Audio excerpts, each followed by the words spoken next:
Assalamualaikum warahmatullahi wabarakatuh. Selamat malam. Perkenalkan, nama saya Madi Aldiana Putra dengan NIM A321-24104. Saya dari kelas C. Tujuan saya untuk membuat video kali ini adalah untuk memenuhi tugas dari mata kuliah Studi Masyarakat Indonesia dengan judul Resum Struktur Sosial dan Dinamika Kelas Sosial. Kita masuk pada bagian yang pertama, yaitu struktur sosial, yang dimana struktur sosial ini adalah mempunyai susunan atau pola yang hubungannya yang membentuk kehidupan masyarakat. Struktur ini menunjukkan bagaimana masyarakat diorganisasikan berdasarkan pertama yaitu status, peran, norma, dan lembaga sosial. Tentu saja struktur sosial ini mempunyai unsur-unsur utama. Unsur utama dari struktur sosial adalah status sosial, yang dimana kedudukan seseorang dalam masyarakat, misalnya guru, kepala desa, dan mahasiswa. Yang kedua ada peran sosial, yang dimana perilaku yang diharapkan dari seseorang sesuai dengan statusnya. Selanjutnya ada kelompok sosial, yang dimana kumpulan individu yang memiliki kesamaan dan saling berinteraksi. Selanjutnya ada lembaga sosial, yang dimana sistem norma yang mengatur kebutuhan pokok masyarakat seperti keluarga, pendidikan, ekonomi, dan politik. Struktur sosial juga memiliki fungsi, antara lain yang pertama menjaga keteraturan sosial, membentuk pola interaksi, menciptakan stabilitas dalam masyarakat.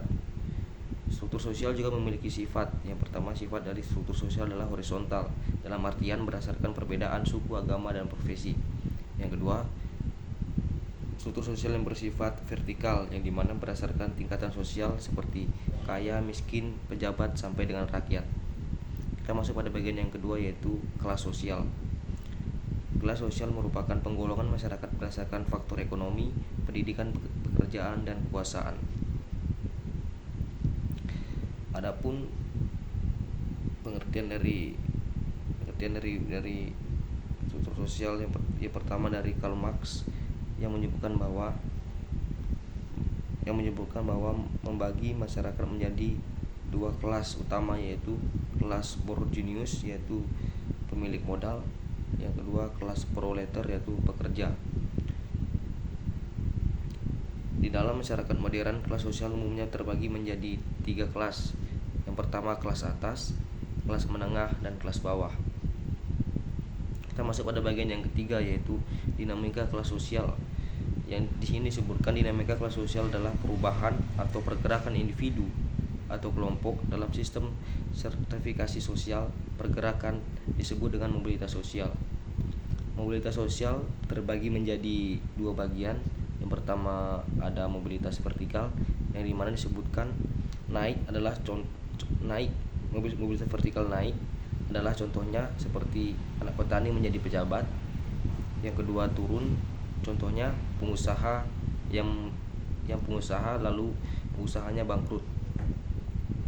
Kita masuk pada mobilitas horizontal, yang dimana perpindahan status yang sederajat, misalnya pindah pekerjaan dengan tingkat yang sama. Adapun faktor-faktor yang mempengaruhi dinamika kelas sosial itu yang pertama pendidikan, ekonomi, kesempatan pekerjaan, dan globalisasi dalam perkembangan teknologi.